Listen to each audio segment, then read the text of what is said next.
Welcome to Blue Collar Mystics, the under-the-hood approach to the depths of human consciousness. So many mysteries, so little time, so many big words. That's why we aim to take the mystical and make it practical, usable in your everyday life. And you know, we want to hear from you. We want to hear your story. What happened when you started asking yourself the real questions? Like, who am I? What is this? Is it a hologram? Is this some kind of weird cosmic joke? Hey, these are the questions that we are trying to get to the bottom of as we explore the final rabbit hole together here as Blue Collar Mystics.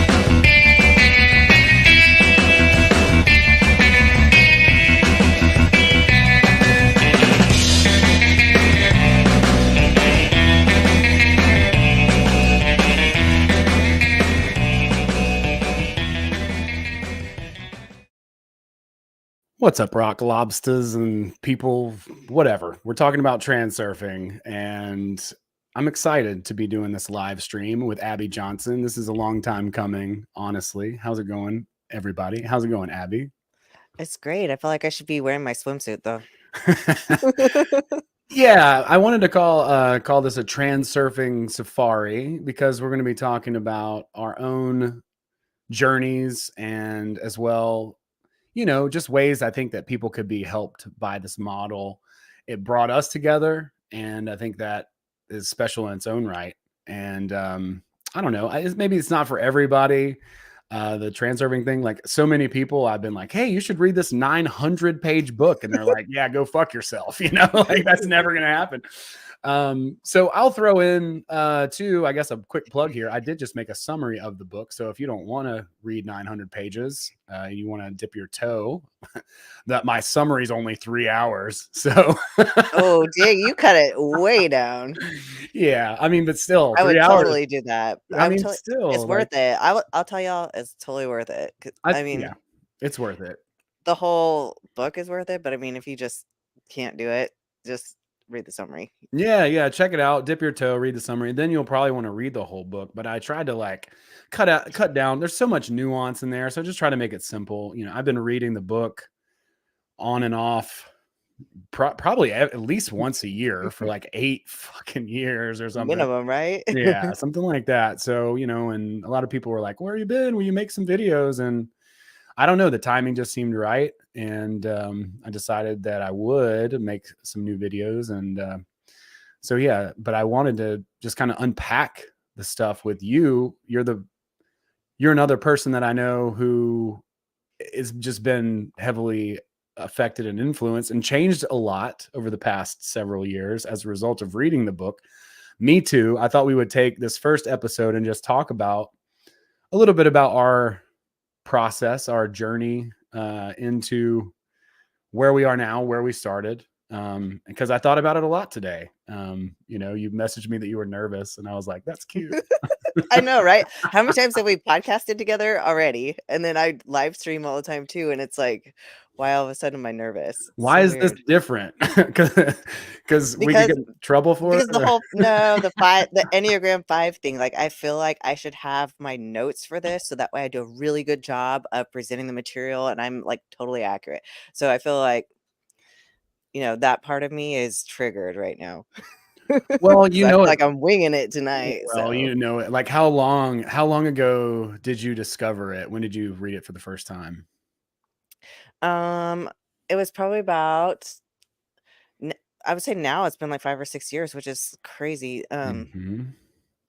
And like my story was I was just floundering, you know, I was totally unhappy with work, with everything, just life in general. I was depressed and I didn't know what to do about it. So I kind of got into self-help books. Like I would listen to like I was a lunch lady, okay? And I'm sitting there like in order to get through my day, I had to listen to like self-help books. It's the only way I could make it through my workday.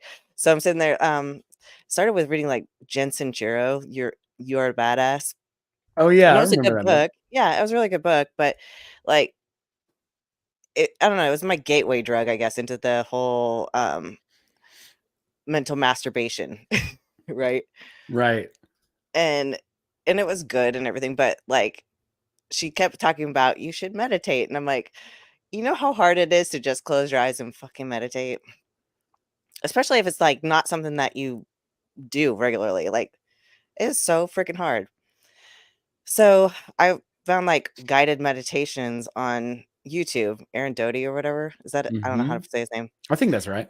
Yeah, and anyway, he kept talking about reality transurfing, and I was like, "What the fuck is this reality transurfing?" So I finally, like, look it up, and the book was, like, $300. I was like, "What the hell? Okay, well, I have to read this book now, right?" Like, you can't find it anywhere except on Amazon, like, 1 book at a time. But then I found it on YouTube. So, it actually the first book, I wanna say, like, Vadim Zeland, the author, put out himself. Am I So, wrong to say that? I It think so. actually I think that's right. No, I think that's Yeah, exactly right. I think it was him. So, I actually listened to book 1, you know, through Vadim Zeland's channel, and then the second book was hard to find. I found this other lady who read it, and she would sit there and go, "Let me repeat that," and then she would reread, like, the book, which was cool, you know, it's fine, I made it through it, but then I found Bootsy Greenwood, and, you know, you've totally, like, put the whole book on YouTube for me, and it was awesome, so changed my life. Hell yeah, dude. I mean, it changed my life. When I found it, I was I had no idea what I was doing. I was in such a bad way. I was like a hard case, you know. I was in such a and previously before I like went into like conspiracies and stuff, I was a very bubbly, sort of charming, fun, outgoing type of person. And then when I started listening to Alex Jones about the frogs being gay, then all of a sudden, dude, like I was like, no, this is not the world that I thought I lived in. And I got like really down, really down for a while. And I started like reading, old history books and dystopian novels like 1984 and Brave New World and stuff. And I just went into this like isolation version of myself where I was like literally and figuratively in my dad's basement, just like hating everything and trying to convince him, let's buy a farm, dad. We need to bug out. I feel like I did that with the Bible, you know, and before all this, like, I was so deep into, like, the book of Revelation and all the end times Bible prophecy, like, I would sit there and check, like, there's websites like raptureready.com and stuff like that. I would sit there and check those, like, nonstop, and I was watching the news, and the news confirms, you know, that the rapture is getting ready to happen, and so, yeah, I was doing the same thing, just kind of, like, different end of the spectrum. I was bringing the whole religion into it. Well, yeah, I mean, I was in this like apocalypse, paradigm of the end of the world and all this kind of stuff. And that happened to me for, quite some time, honestly. Like when I discovered the book, I was like taking a course on how to be social. It was so sad. I was so pathetic because I had gone the You complete. of all people, that's so funny Exactly. to I me. know. I had lost my ability to just talk to people because I had been so isolated for a couple of years. And then the guy just who was teaching the course just under his breath just mumbled the word transurfing. And it was like, and I was like, there's something to that. And I went and I Googled it and found a PDF copy, like an ebook of the first book.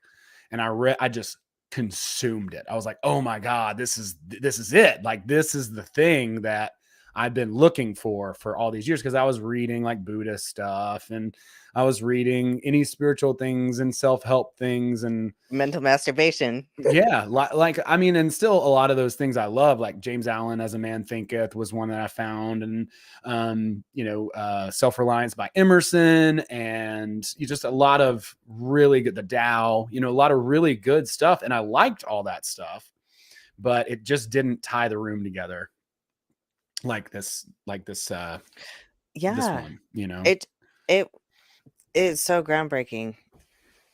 As far as that, I mean, it changed my whole paradigm. And the reason why it was easy for me to consume versus all these other spiritual books is because I was coming from a hardcore Christian background where I would sit and read my Bible like all day long.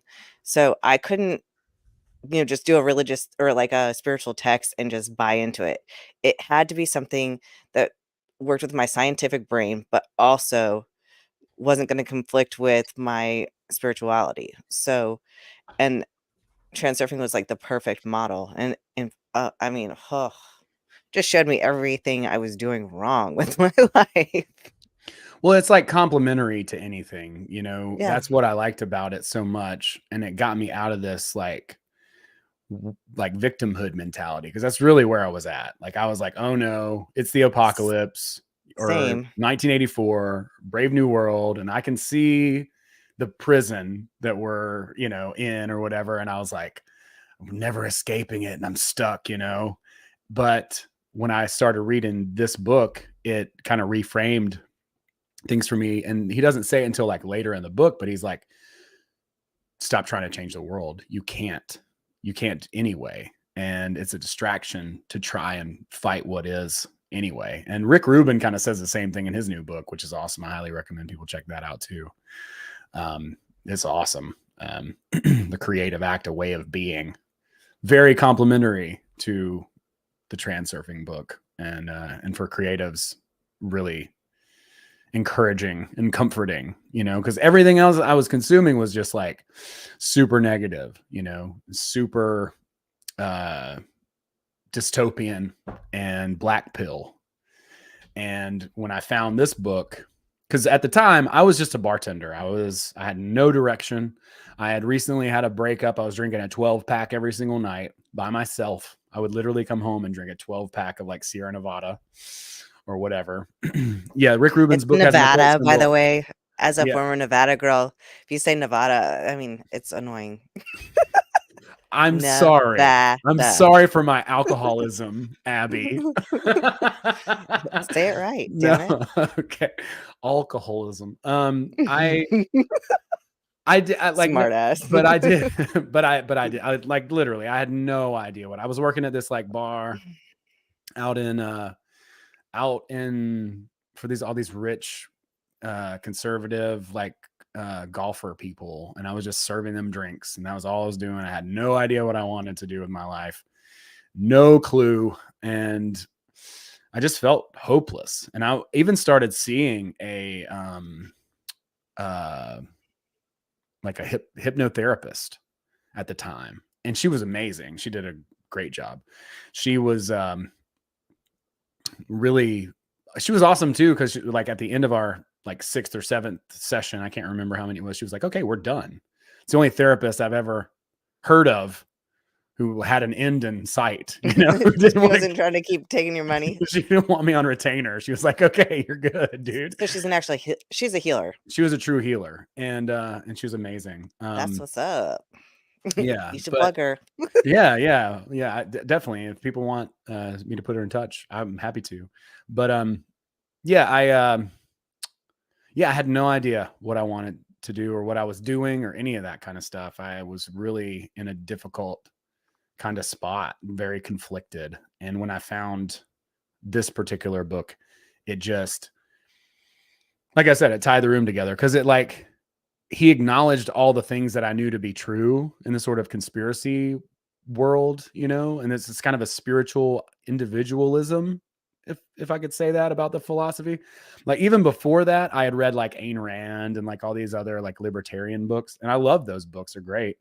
But then I would read like Hermetics, like the Kabbalion, and I'd be like, wow, she really missed a lot. If she's trying to have a whole model, she's like, What about ghosts and shit? What about metaphysical, all this other stuff that I know is real? Like I can feel vibes, can totally feel that. But I also agree with the pragmatism and the objectivist ideology. That makes a lot of sense. But he really brings both of those worlds together in this book. It's like and as I read it again, it gets less spiritual every time. I know that might sound a little bit. No, I know exactly what you mean. It's just like common sense at some point. It is common sense. And at It's the like, oh time, my God, you've been in your way the whole fucking time. It's not the exactly. world. It's not God. It's not the devil. It's always been you. Yeah. Yeah. Period. And I needed an explanation because I had so many, and I was doing it myself, like unconsciously at times in my life, earlier, I'd be getting cool jobs. Like I worked at Coachella, and worked as a raft guide and did, all these cool things, ski instructor, and just kind of was just pursuing pleasure. And I've talked about this before, but I was just like, that's what I was interested in, but I was enjoying life and having fun and positive. And so more opportunities would come, and then I would meet all these cool people. Like I met like my friend Terry and all these folks that were on this Vans Warped tour, and people who worked at Coachella and other music festivals, and TV people who were friends of mine. And, some of them were very talented. Others of them, maybe not as much, but all of them had a disposition that you wanted to be around them. And so because of that, they would get more opportunities, and they would, they were living these lifestyles that at the time I'm like, how is this even possible? And I was even subconsciously doing it before, and then whenever I came to the end of the world paradigm, then everything started in my life to go to shit. The shit show. No surprise there, but yeah, I mean, it totally explained to me why I was seeing the phenomenon that I was with my friends, people who were getting cool opportunities and living dream lives, and why I was at some times in my life, and then at other times in my life I wasn't, and it is common sense. And he even says in the book, we all know this when we're young. Kids know that we're just here to play a game, and then adults take the game too seriously. It's like a Bill Hicks bit. It's They like this is slowly, the ride. adults gonna take it away from you a little bit at a time. They take away your belief in magic, that anything's possible. Right. And like the whole idea of magic really is explained with that word intention in this book, because it's not some hoity-toity flighty, type of a thing. And that's, I guess, because in the foreword of this book, he basically says, this, you don't want to, or if you think that he invites you to just try everything. He's like, look, I'm not telling you, I'm not trying to convince you, just try it. Like, it's not hard. And that was the thing, is that like every book that you're excited about, like, I'm going to try this, I'm going to do this. And then it's like, but here, do a 1 hour and 45-minute meditation. And you're like, when the hell do I have time to do this shit? Are you kidding me? Like, so then you stop. Like, I'm not going to keep pursuing it. But everything in this book, that's what really, tripped me out, is that everything he tells you to try literally takes minutes, if that, and when you do it, I mean, it rocked my world. It will change your paradigm. It'll change everything for you, because you start to see that, okay, like, magic is real. And it's not necessarily magic. It's just the nature of things. It's quantum physics, but it's the whole things that you didn't believe was actually possible. You can make the impossible possible. It's all possible. It is. Yeah. And I was messaging you today. I was like, think about how far you've come, and myself included, right? Like I was just like a rock bottom bartender, you know what I mean? And so, and I haven't like I haven't arrived yet or whatever. Like I don't have that Right. sort We're of an not like, attitude. It's not like that. I'm still learning. I'm still growing. I'm still have a lot of ambitions that I haven't fulfilled but yet. you're badass in your own right, and so am I. So, Well, I mean, I'm doing I'm doing the things that I Badass things. want to do. I'm pursuing the things that I want to pursue, and I'm enjoying the process of doing that, you know. And yeah, so it's maybe from the outside looking in, it's not that miraculous, but I mean, I do have IMDb credits, you know. I'm a, you know, credited producer for Hollywood movies and prank shows and all that kind of stuff, and then all that happened as a result of creating the audiobook. And yeah, I'm doing better. Yeah, my homie James is in the chat. He knows I'm doing better. You know, my people know. I got my friends. I mean, how many lives have you changed because you created the audiobook? Like mine, for sure. Because of you, like everything that's in my life right now pretty much happened. It's kind of weird. Like you've been the catalyst. So, I mean, we could say Aaron Doty was for me because he's the one who like kept saying the word. But then in order for me to get the information I needed, I had to find you. And then when I found you, not only did you become like one of my very best friends, like, I mean, because of you, I know like the secret society of good guys and all the people I podcast with. And I mean, if it wasn't for you, I wouldn't even be a bodybuilder right now. Like all these little things, I wouldn't have the job I have now. How big's a beach ball, Abby? About I don't even know what you're talking about, so I'm just laughing. Which way is the gym? Which way is the pool? Oh, we're doing that? Yeah. You can't see my black shirt. My glutes are the more impressive thing anyway. That's true. I'm not going to ask you to show those off, not on a live stream. That's just not fair. But no, I mean, she does my picture during every Secret Society. Yeah, she does. She does. It's the best part of the show. The air. No, but I don't know. I was so super self-conscious about even putting the shit out there. You know, for whatever reason, I felt compelled to make the audio book. And I was like, this is a maybe gray area, but I'm going to do it. And then people were sharing it, and people, you know, who seemed to approve and could have the power to approve did. And so I was like, all right, great. This is good. This is helping people. So then I started making videos explaining it, because at the time, and I don't think this is true anymore, Project Cold Call in the house. I don't think this is true now, but at the time there weren't a lot of people talking about it. Like Aaron Doty was, and maybe a handful of other people, but there just weren't very many people that were talking about this particular method or breaking it down. So I was like, I'm going to try. It wasn't big in the United States. Like it was more in like other countries. Yeah, it was huge in like Europe and Russia already, massive there, but it wasn't big here. It hadn't got any attention here. But I was so nervous and so scared of putting that shit out there. And that YouTube series is still probably the most popular thing that I've ever put out. But I mean, at the time I was scared to death that I was going to be found out as someone who was trying to help people. Don't freaking do that. Are you kidding me? So, you know, I was like nervous, like to put it out there. Cause I'm like, I remember the first time cause I was like, oh, I was just making it on YouTube. And then I remember someone shared one of my videos that I did on YouTube on Facebook. And I was like, oh, I'm going to be found out. People are going to find out. And it scared me. Like my heart just fell into my stomach. You know what I mean? I didn't know how to feel. I didn't know how to like kind of deal with that. But I got a lot of positive response. I mean, people would hit me up and say, hey, you know, because of that book, you made it, you know, it helped me get through a really difficult time in my life. Probably clarify for the audience here. Okay. So Owen read the Reality Transurfing and he recorded it and he put it on YouTube. He didn't have actual permission to do it. He just did it. Yeah, that's true.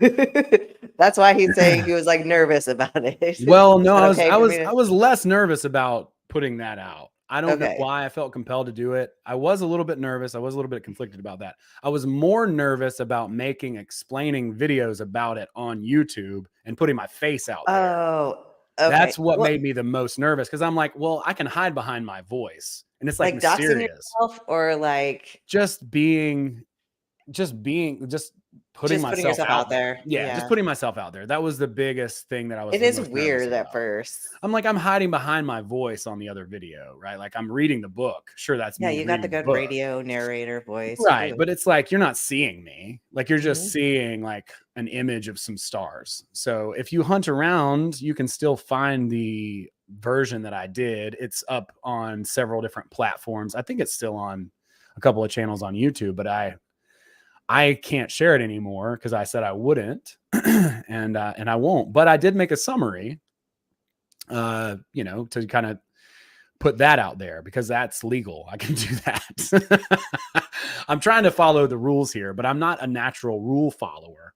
But I did want to share the material because it was so impactful to me. Like I said, when I first discovered it, I heard that dude in that self-help course that I was taking on how to talk to people. And I was like, I got to find this book. I found it and I consumed the first ebook. And then I bought the book and I read all the way through it. And I was like, this is so fucking good. I have to make it as an audiobook. And I'd never made an audiobook before, much less one with 900 pages to it. So I made it a chapter at a time and uploaded it to YouTube. And then that's where most of the people who have subscribed to my channel came from, was from that. And then people would download it and then re-upload it to their channel, and they put cool music behind it and make it cool and artful. And that lasted for a couple of years. And then, some drama happened. So, I took it all off of my channel to be compliant with the publishing companies and all that kind of stuff. And then I made just videos about it. But that was making the videos about it was the thing that I was the most nervous about. But that's how we met each other, I guess. Well, the book first, you found it. Well, I found the book, but I mean, I never would have reached out to you because in my head you were like a tiny celebrity because you were kind of getting involved in the whole reality transurfing movement at the time, which we're not going to really get into, but we'll just allude to it. And so, as that was growing, I was like, yeah, this guy's probably got too many people like trying to talk to him about this book, so I'm not going to try to do that. But I knew the material really well because I didn't just listen to it once. I listened to it pretty much every day. It was that impactful for me. And but when you were no longer a part of the movement, I was like, what is going on? This guy is like the voice of reality transurfing. I mean, he's not the author, but he's like the voice of it. And so I finally reached out to you and asked you, like, hey, what happened? And I couldn't believe you messaged me back. I was like, all right. And then we talked about lucid dreaming, which is a part of reality transurfing. And actually, because of reality transurfing, I learned how to lucid dream. It changed my life there too, because that became like one of my most favorite things to talk about and to do. And I've done several podcasts on it. Mm-hmm. But yeah, then I mean, how much have you helped me in dreaming too? Because then you turned me on to dream hackers and then or the dream searchers and all of that too. Well, that shit's all super interesting. I don't know why Russian shit just follows me around. It's bizarre. But I know. Well, I'm on the same kick now. It's like the Russian stuff is the stuff. It's good. It's so good. Yeah, they know what they're talking about. And then the OA of it all, because that's all Russian too, but it's all based on the same stuff. There's some deep thinkers and I don't know. There's a lot of really good material from that area. And the reality, the irony of all the reality transurfing stuff is like the author himself claims, I don't own this model. No one owns this model. No one can own this model. Meanwhile, everyone's trying to own the fucking model. You know what I mean? They're like, this is mine. I'm going to get you have to go to my school to learn to be an instructor and pay like $10,000. And it's like, you know what? I read the fucking book. I read it many times. I could teach this shit. I don't have to be a certified instructor. I mean, if you want to know, really just read the fucking book. Yeah. And that's the thing about it. The book is so anti-group. And I am sort of naturally just not great at being a part of groups. I don't know. I've never had a good ability to be a part of a group. And part of the I find that reason, so funny we'll get that you into say that. that. And part of the reason of that is because of pendulums. It's because of one of the specific ideas in the book. This is one of the biggest game changers in the book. You know, when we all were dealing with, what was it called? Damn it. I wish I could think of that term. It would make me seem really smart right now. But in like a couple of years ago, when everyone was when everyone was joining a team and everyone was on this side or that side, and they were, you know, part of this group by proxy, you know, rah-rahing from the sidelines. This is killing me that I can't think of mass formation psychosis, right? Mass formation psychosis is a pendulum. That's what it is. It's when a group of people get together. So the way I like to think of this or explain it, and this is no different than any other esoteric concept. A lot of people talk about it as egregores, but it's like energetic informational structures, or every physical object or physical entity, let's say, has its own energetic equivalent. So, you know, a football team, a political party, a reading group, a bowling league. They all have an energy. A church. They all have a group, and they all have unspoken contracts, sometimes spoken, sometimes written contracts that you must abide by or else. And those are what pendulums are, right? On the macro sense, but there's micro ones too. And we'll get into all this. And you know, there's another great book. Yeah, fuck yeah. Nationalism. Excellent example. Right. But yeah, we'll get into this in much greater depth as we go through the series.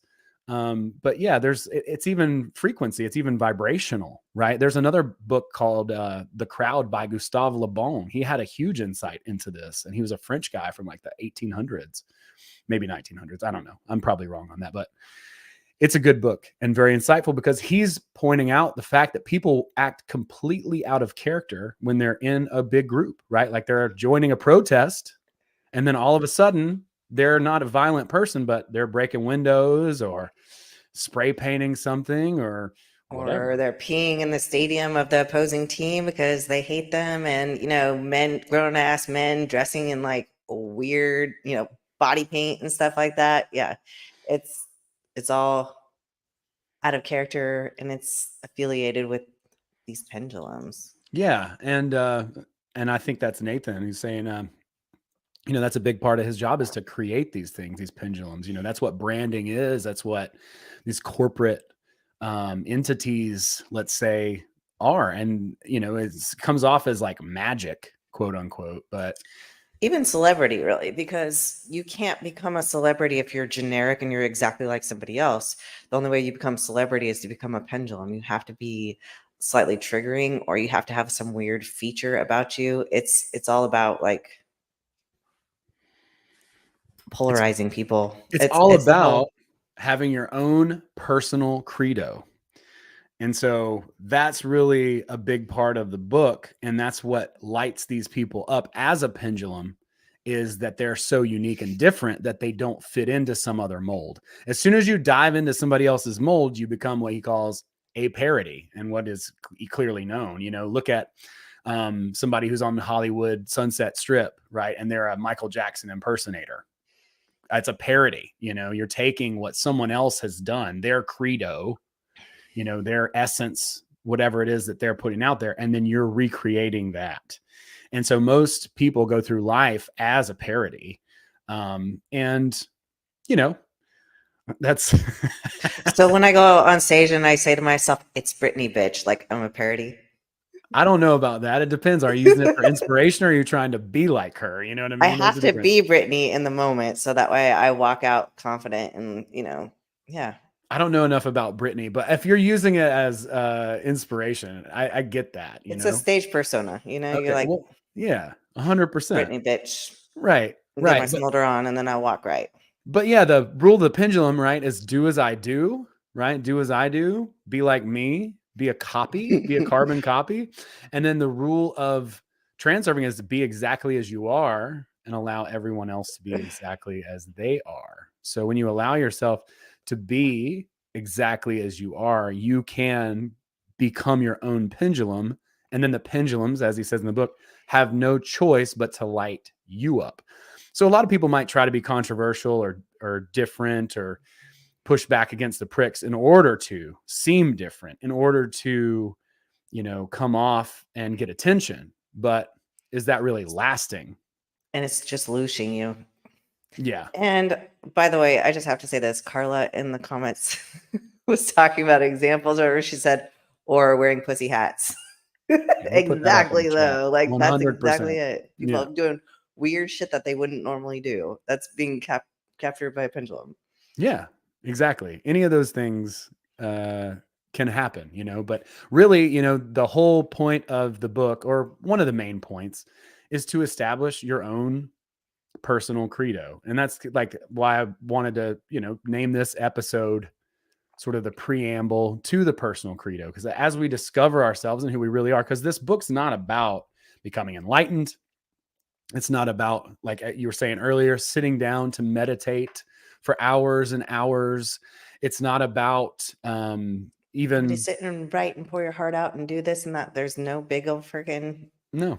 I mean, deliberation about you it. can still do all those things if you want, and it's fine. But that's not what the book is about. The book is about returning to yourself. It's not about creating some other, controversial persona that gets you attention or hacking them, the matrix, or becoming something other than yourself, right? Like just self-developing yourself into something that's not who you are. It's not an attack on self-development either. It encourages you to develop yourself, but it's more about returning to yourself, coming back to who you are and understanding what it is that is your own personal credo. So really authenticity, individuality, those are the things that are celebrated as opposed to groupthink and, just being yourself instead of trying to be anything else or even trying at all. Because it's like effortless. When you get to the end of the book, it's about giving up the fight, specifically the fight with yourself and the fight with the world. Because he's like, stop trying to change the world because you can't. No, but you can choose. You can choose your own path. And that's like the empowering part of it, is that intention is better than giving your attention. Like, you don't want to, if your attention is being sucked in all these different areas, you're never going to change the things that you want to change. You have the power to do that just through the power of intention and your attention, being careful where you put it. Yeah, and intention's a huge word in the spiritual world. People will talk a lot about setting your intention. And Don't you feel like that's because of Reality Transurfing? Because it was not. It was not the word until like just a couple years ago. probably, yeah. I feel like it's from probably. you and I talking about this on Clubhouse. Like, I swear, like, we made Well, that word popular. I mean, We made it a pendulum. I mean, I think it's something that has always been in the sphere of like the esoteric, but maybe it wasn't so It hammered wasn't that on. word. It wasn't the word, though. And then they now, like, they've got all these different rituals, and there's nothing wrong with having a ritual. Like, put on your cape, dude. We don't care. Like, light a candle, write a symbol into a sigil and rub one out. Do your thing, whatever you like to do. It doesn't matter, because it's not about the ritual anyway. That's not the power. The power is the intention that's behind the ritual. And so doing those things is aligning your heart and mind, the two poles. And that was a big breakthrough for me for this book, because I didn't realize that my heart and mind could agree. I was all mind. I didn't ever want to like do anything with my heart, period. So like the idea that oh, it was so foreign to me. Like the whole aligning of heart and mind. That was probably the hardest concept for me to like, not to swallow. It made so much sense, but it was just hard. I felt like I was mostly all heart and still a lot heart, but I thought that I had to fight my emotions and not allow them to exist in order to be like a masculine man, and in order to take charge and to do the practical thing. And there was a huge conflict in my own psyche between my heart and my mind, because my heart wanted what it wanted, and it always will, kinky little freak. But my mind was like, you can't do that. That's not for you. You're not this, or you're not that, or you don't have enough this, or whatever. It doesn't matter. And one of the things that he says in the book is like, stop praying. He's like, you're a particle of God. You are a piece of existence. Like Rumi says, you are not a drop in the ocean. You are the entire ocean in a drop. Like, would God pray to himself to ask himself for something? Like, if you have a desire that you want to turn into an intention that you want to have in your life, then you don't have to ask for it. That's God's will as much as it is yours, you know? And if you want to get really technical about this, because I, was a super religious person, Jesus says the same exact thing. He tells you not to like pray and ask for anything. Like, you know that you have it and it's already yours. And so like the whole idea that like I don't have to pray for things that I need, that was kind of a little bit hard to let go. But then once I realized, oh wow, you don't have to do this. Because when you ask for it, you're already admitting that you don't have it. And that's what reality reflects back to you. So it's not, I don't know, it's not biblical to really even do it, to like ask for things if you want to be technical. You agree, right? Like, where two or more are gathered too, right? Mm-hmm. And I mean, I guess that could be people. It also could be the two poles of your being. Cause like all the esoteric stuff is saying the same thing. It's the same. Yeah. It's uniting the hemispheres. It's union of opposites. It's the chalice and the phallus. That's what magic is.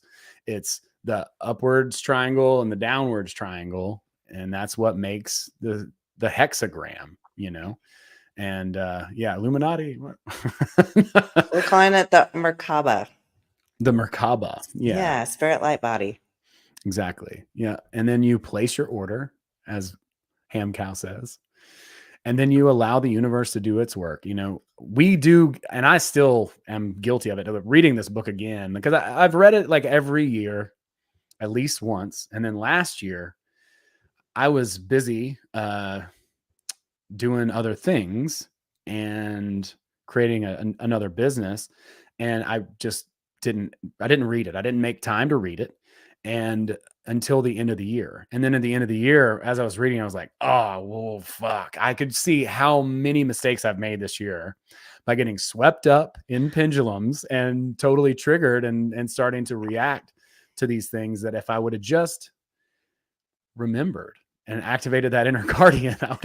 Isn't it wild though how well you can know the material, you know how the shit works, you've listened or read to this book how many times, and then like you still, like if you go too long without refreshing your memory, you're like, what am I even doing? Why did I know better than all of this, Exactly. Yeah. And you see yourself and you're like, oh, damn it. But that's okay. I mean, that's part of it too. 2020 fucked me up. Like, that was a really hard time for me. I really, because at that time, March of 2020, I was on the Impractical Jokers cruise ship. Okay.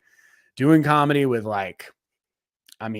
huge names. People have Netflix specials.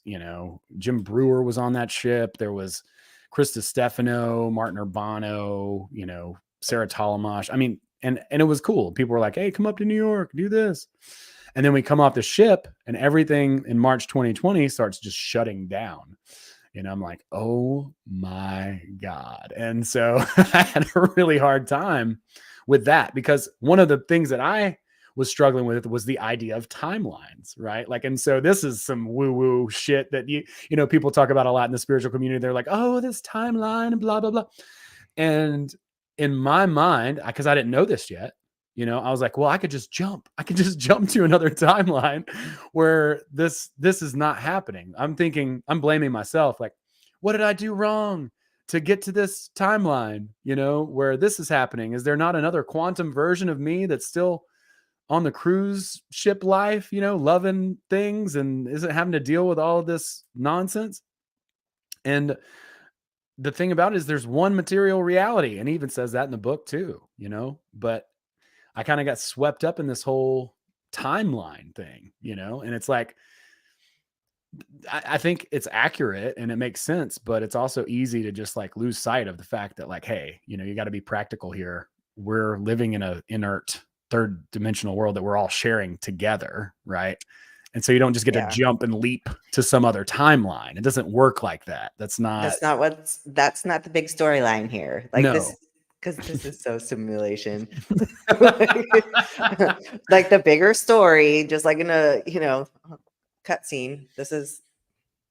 We're doing coronavirus 2020. Right. 2020. And that's what the we're new doing. storyline. So now Right. everybody's timelines are shifting. And you got to ride this wave because that's the one that we're on. And so a big lesson, you know, it's like I've failed a lot. I've made mistakes. That's part of learning anything. It takes 10 years to master anything. And you're going to have setbacks doing that. We're going to be good in a couple of years. Shit. This year's already Watch pretty me. fucking dope. Yeah, I'm already 2024. excited. Yeah, I'm having fun. It's really, really cool. And I've had a lot of insights already. And it's really a lot of fun learning and remembering some of the stuff. And yeah, Brittany Pickle Spears, she'd be knowing. It's all about choice and free will. Brittany. And so that's another video actually that I made recently was like, how does free will compare to your fate? Because they say your fate is written in the book, right? And I think there's a lot of truth to that, but also you do have free will. So how do these two paradoxes resolve?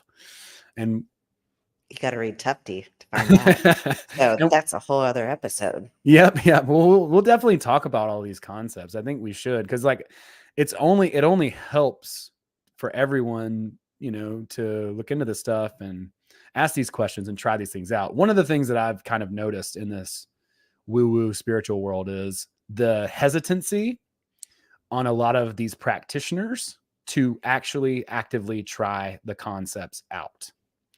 I've been in places, public places, whatever, where we would have had opportunities to do things and people are too nervous to fail to try the things out, right? Like here we are in this big playground experimental lab that is the physical world, but you're too afraid because you don't want to be wrong, because that would hurt your ego and fuck up your belief system.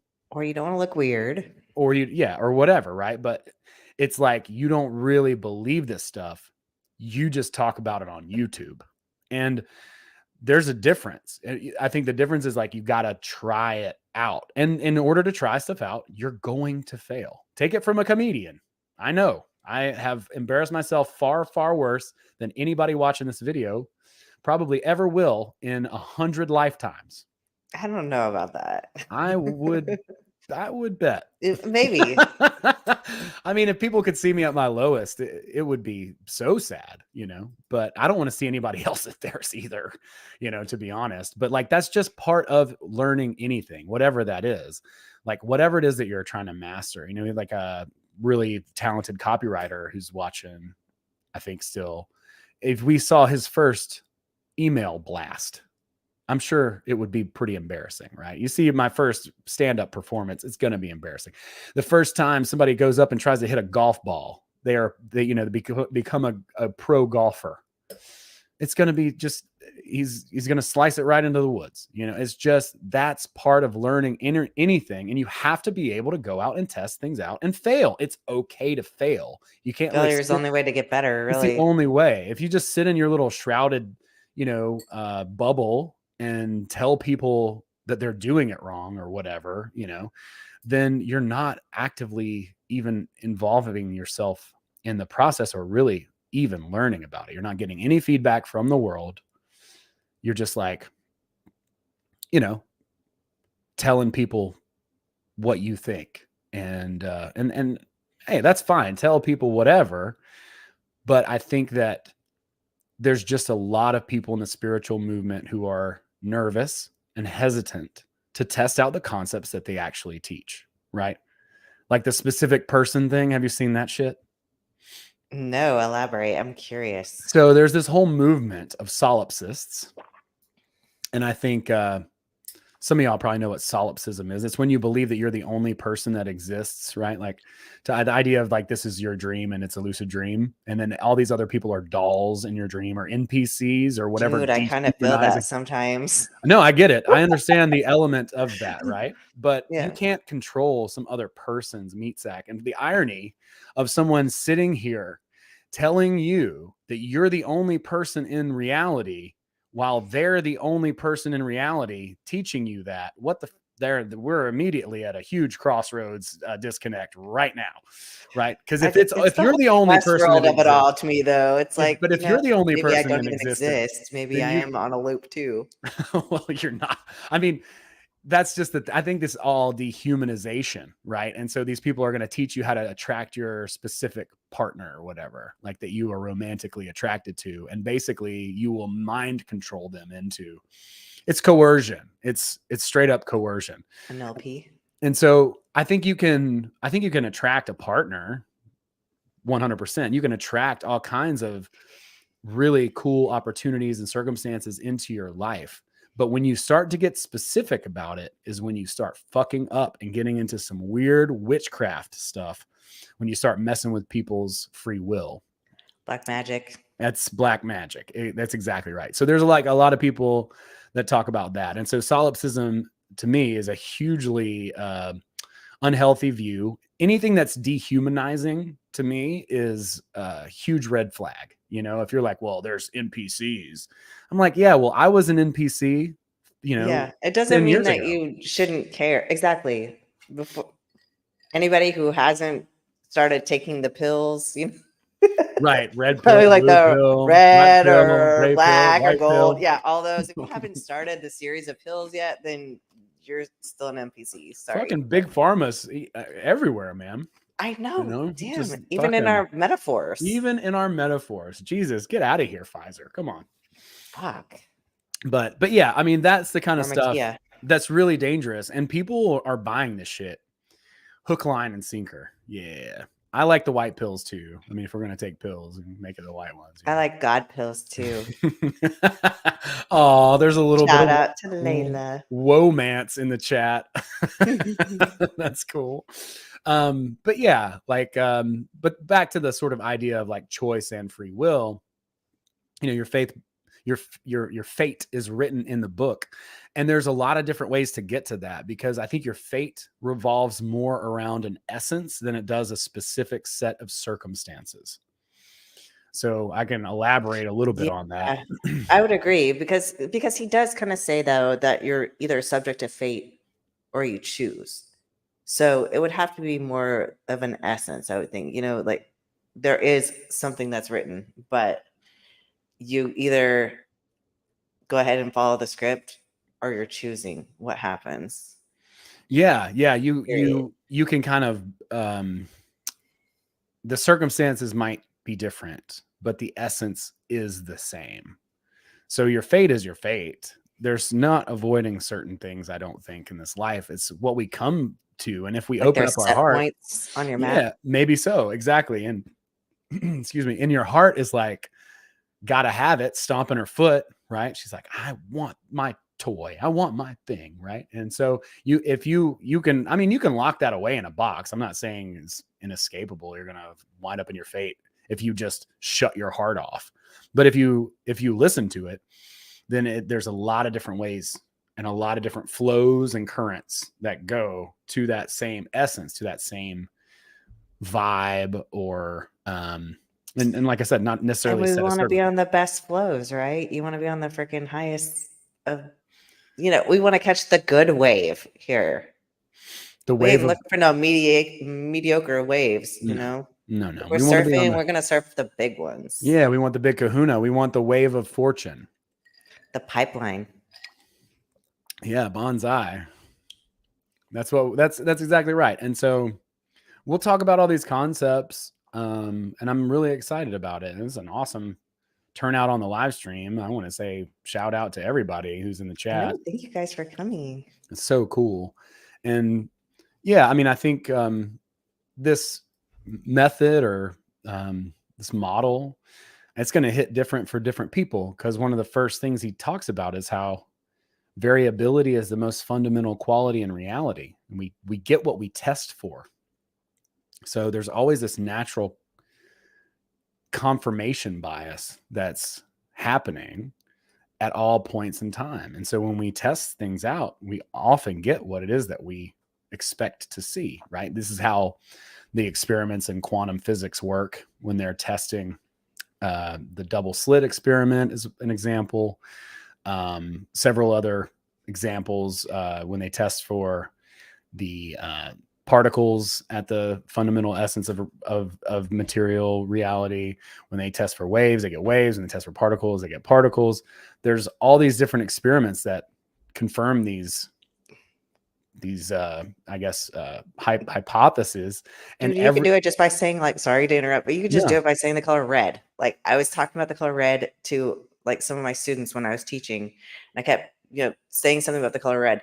Then on my drive home, like every vehicle, which was so weird, like I counted probably like 30 vehicles that I passed that were all red. And then pulling out in front of me, red, red, red. It was just wild. But like same idea.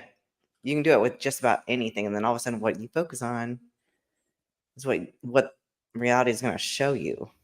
Yeah, the scientific term is the reticular activation system. Reticular activation system. That is very scientific sounding. I'm going to have to write that down so I sound smart at some point. But yeah, I mean, it's basically the same activation system. Yeah, it's a part of your brain that helps you to know what to pay attention to. So, that whole idea of where attention goes, energy flows, the scientific version of that in your brain is the reticular activation system. I'm going to be texting you later to remind me of this word, because I'm like, I'm going to learn this. Yes. But yeah, I mean, it's just, that's what we're experiencing, right? Like Nathan says, the observer effect, right? Like that's it. That's what quantum theory is all based on. That's what magic is and all this stuff. But he says later in the book that like even people who we deem as crazy are still experiencing the reality the way that they're experiencing it. Their experience is valid to them, right? Like we might say, oh, you're crazy. And yeah, by, modern standards, they might be crazy. But they to might them, actually be the Queen of England somewhere, though. Right, in their heart. And just there's a disconnect between the material reality, but like that's their timeline or whatever. But there's a disconnect there, or they're experiencing something that we're not, but it doesn't invalidate their experience, is what he's saying. Variability is the world's most fundamental quality. And there are infinite points on a graph, an XY coordinate graph. You can dot a dot here or here or here or here or here.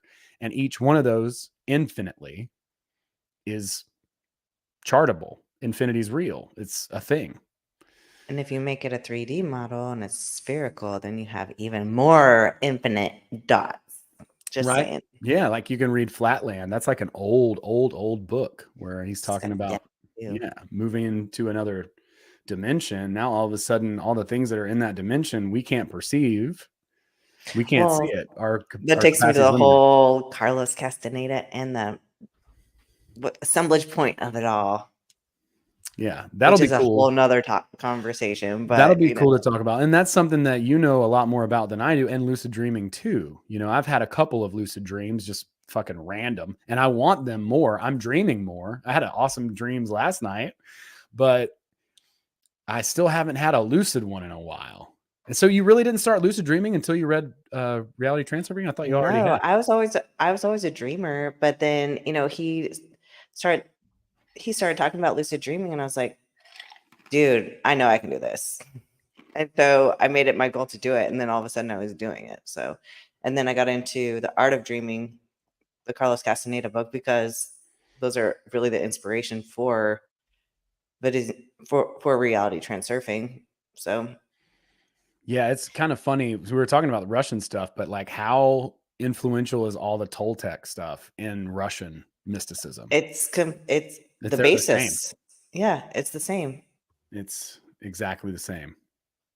which is insane. But Castaneda says that Toltec, we all think Toltec is like South American.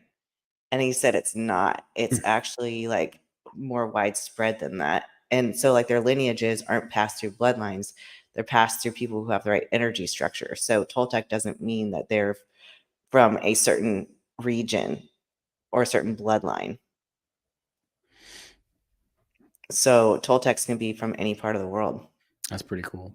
I can dig that. Well, I think that like that checks out because this is all ancient knowledge. And he says that this is the knowledge that had the pyramids built. This is the knowledge that, you know, if there was a Tartaria, you know, or like some free energy or any of that kind of stuff, it's all based on this stuff, intention really, and alignment of the hemispheres, you know, the union of opposites. Wow. Dude, you got to get out there, Ham Cow. And he says he's been lucid dreaming for decades, but hasn't done anything cool in a dream. Usually end up just waking myself up. That's what happens to me. I get excited. But hey, give him a couple ideas that he can do next time he realizes he's dreaming, Abby. What can you do? Practice walking through walls. You might just start sticking your arm through a wall, but practice walking through walls. It's really weird. Flying, obviously, flying is a good one, and there's different ways to fly, so you got to try all the different methods. Become a bird. Like decide not to just fly. Like tell the dream you're going to become a bird, and you'll feel like your face grow and everything, and then you can flap like a bird. Find your body. Find your physical body with your dreaming body. There's a lot of cool stuff you can do. That's trippy as hell. It's one of the weirdest things I've ever done. I mean, it's true. He says in the book, amazing. He's like, dreaming is stronger than any drug known to man. And I mean, if you can find your physical body with your dream body, that's the trippiest thing I've ever heard of. Even a hero dose can't touch that. That's what I like. When I did it, I was like so excited, and I'm telling my dreaming friends, and they act like, oh. I was so mad. I was like, you don't understand. I just did something very, very profound. I found my body. I shook my physical body. I felt myself in two places at once. And you're like acting like it's not a big deal. Right? Look at yourself in a mirror. Haters. I think everybody's a hater sometimes. People can be. Yeah, look in a mirror. Look in a mirror. Do that one. That one's easy. That one's fucking crazy. It is. I feel like I was looking in a mirror last night, now that you say that. What about finding things? Weren't there are like video game Easter eggs in there too, right? Kind of like you can go find like little. You can find your lumosity. You can find little pieces of your life force. There's like 5 different areas in your dream map, like your dreamscape, where you have left little pieces of your life force. So you can actually like search for it. There it's golden and it glows usually, but you can like pull that back into you. You can do healing. If you need healing in your body, you can ask to go to a healing center, or you can ask to be healed, or you can go see like a spiritual leader and ask them to heal you. Like whatever healing means to you, you can ask the dream to do that for you. You can go talk to anybody, living or dead. Anybody. If you can't read, you can ask the dream to read a book to you. Like if there's a book that you want to read that you'd like to like know, like hidden esoteric knowledge or whatever, just ask the dream to read it to you. Yeah, that's cool. And you can ask what is it called? The dream emissary? Yeah, dreaming emissary. You can ask the dream emissary anything, and I don't know if they have to tell you. It's like a cop, right? Like I don't think they have to tell you, because my dreaming, I think my dream version of myself is a bitch. So like I boss them around and they don't always respond to me. There's a lot that you can do.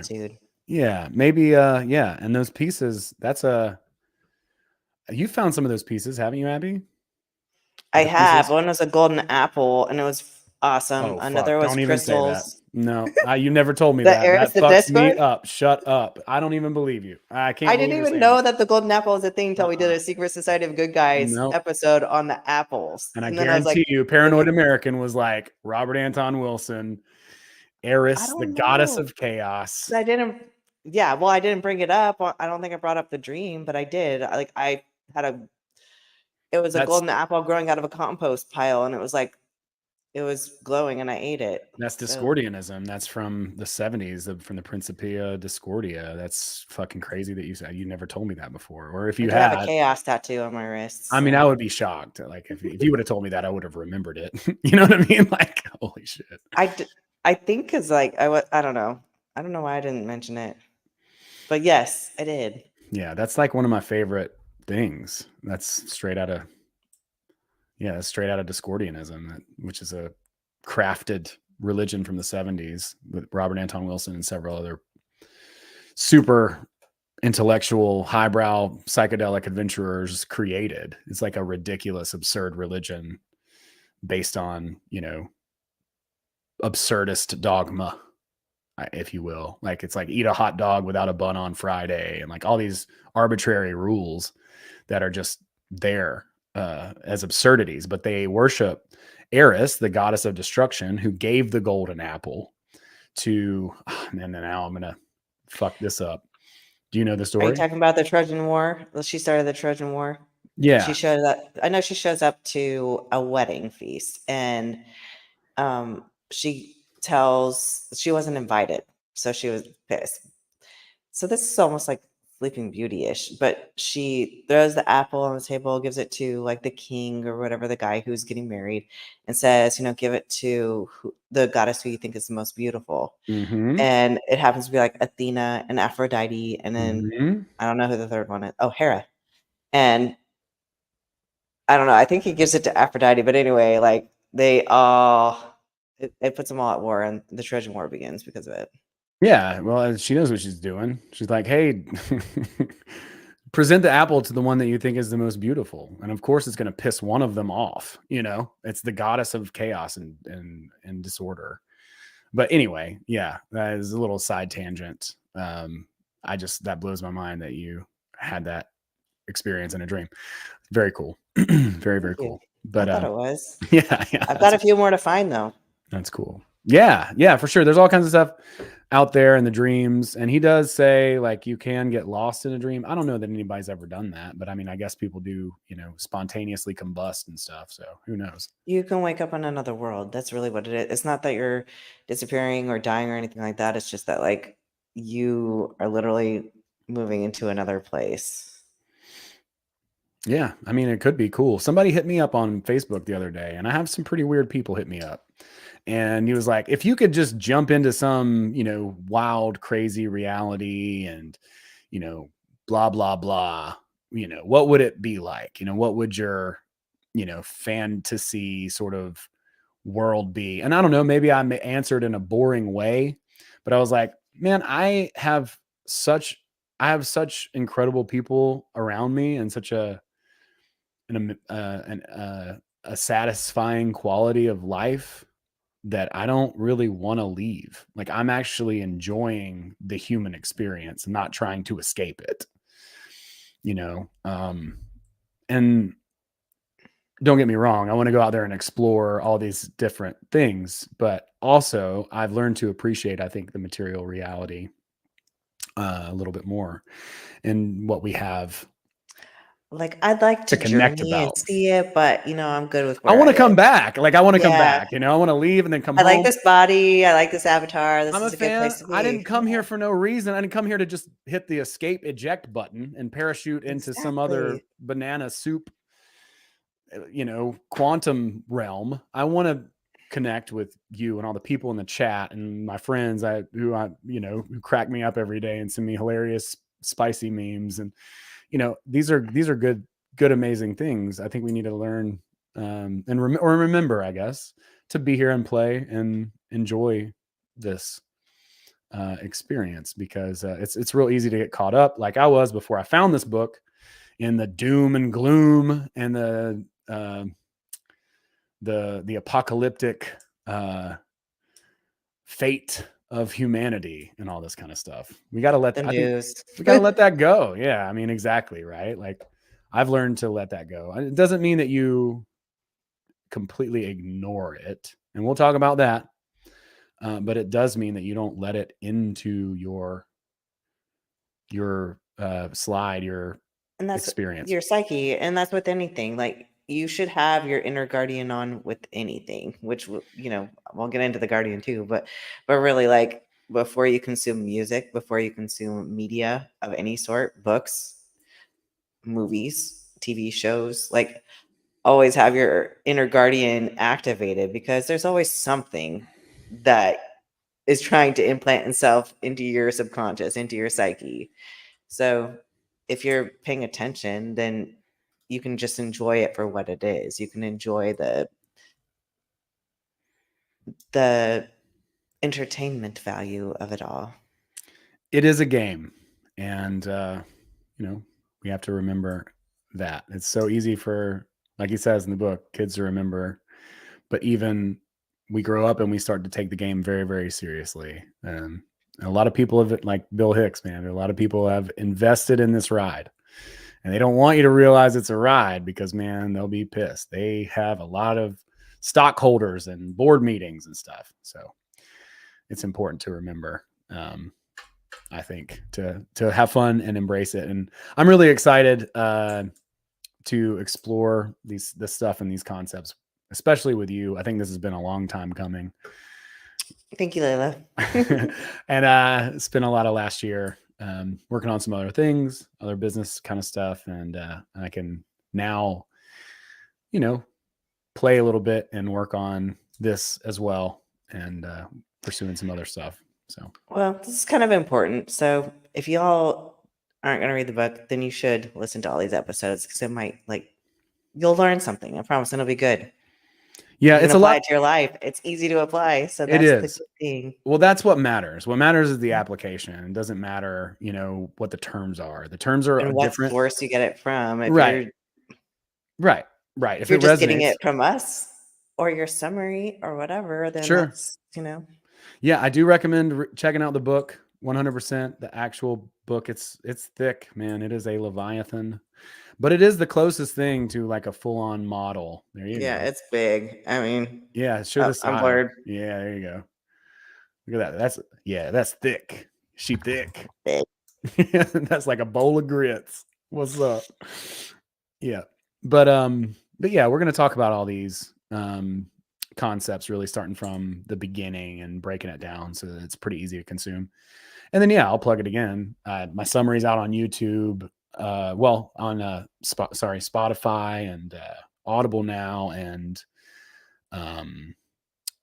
Everand and all these other book platforms, streaming platforms. And you can also just buy it straight from my website if you like. Any of that, like, it supports me and the model, and hopefully get something out of it. So, there's a lot of videos and stuff too, and I'll be clipping this stuff up too, to hopefully share some clips, shorties with folks out there. So yeah, we'll leave it at that for this first little preamble to the Personal Credo, and just say, it's not about changing. It's not about complying. It's about choosing to just return to yourself. It's not about enlightenment or dogma. It's complementary to any other belief system or structure of thought. It's not a threatening thing. It's not a cult you have to join, although you can, I guess. You can put on a tunic, and I'm probably going to start. Me and my friends were starting a cult, so just so you know. Like I said, it goes good with whatever. It's a little side dish, but yeah, we want to just put these ideas out there, because I think they were helpful for me, and I know they're helpful for you, and I think they can be helpful for other people. It's just a lot to swallow. And when I give somebody a book that's 900 pages and I'm like, you should check this out, they just look at me like, what? Bro, yeah. I can't even get through Gone with the Wind, like a fucking 30-hour book. But yeah, stream it on the things. Leave me a rating on there, please. And that helps to kind of get it up in the algorithm and stuff like that. So yeah, so I try to make it even more approachable. Spent like 3.5 weeks reading the book again and trying to put it together as simply as possible without skipping over anything. that is that's useful. But there's so many nuanced concepts and things in the book. And also hop in the Facebook group. I'm doing readings there if you're on Facebook, and on Telegram, doing like morning readings. And so that'll kind of help you remember, right? Like help that guardian wake up and remember. I need it. You know, I'm doing it for my own benefit just as much as anybody else's. But if it helps you, then that's great. And it's a couple minutes. It's like a little devotional reading in the morning. So y'all feel free to hop in to those places. And yeah, if you like this episode, smash that like button and share and subscribe. And Abby, you're working on a channel too, right? Is there a channel? Does it exist yet? Is that something I can leak? Yeah, I just don't. Yeah, it's abstract.1. Okay. Well, cool. We'll put that in the show Add notes. a dot because somebody else took my thing. It's just a dot. That's all good. So okay. yeah. So I'll add that to the show notes as well. Y'all go ahead and subscribe to Abby's channel and check her out on Secret Society of Good Guys. Are you guys doing a show tonight? I don't think so. No, Friday. Okay. So Friday and maybe more. Friday and maybe more. Maybe more stuff. Y'all are awesome. I love the Secret Society of Good Guys. Highly recommend y'all check it out. A lot of y'all are probably here because of that. So thanks for checking this out. That's dope. I love the crossovers and all good people. So we'll see y'all on Friday. Oh, yeah. Thank you, my Sherry. Yeah. All right. Yeah. And I appreciate you all for being here. Thanks so much for hanging out with us. We're going to call this a wrap on episode number 1. And I just want to say thanks to everybody out there. Much love. Love's all there is. And keep your head up and keep rocking in the free world. We'll see you next time. Next week, we'll either be live or not. But Abby will still look great. And I... Hopefully, if I just come in from the gym, I might not. You never know. No, you still will, dude. Like you just demonstrate. I mean, I'll try because I ain't trying to like look ugly, but look, you know. That's my job. Okay, I'm the beast on this. All right, everybody. Much love. We'll see y'all next time. Peace out. Good night.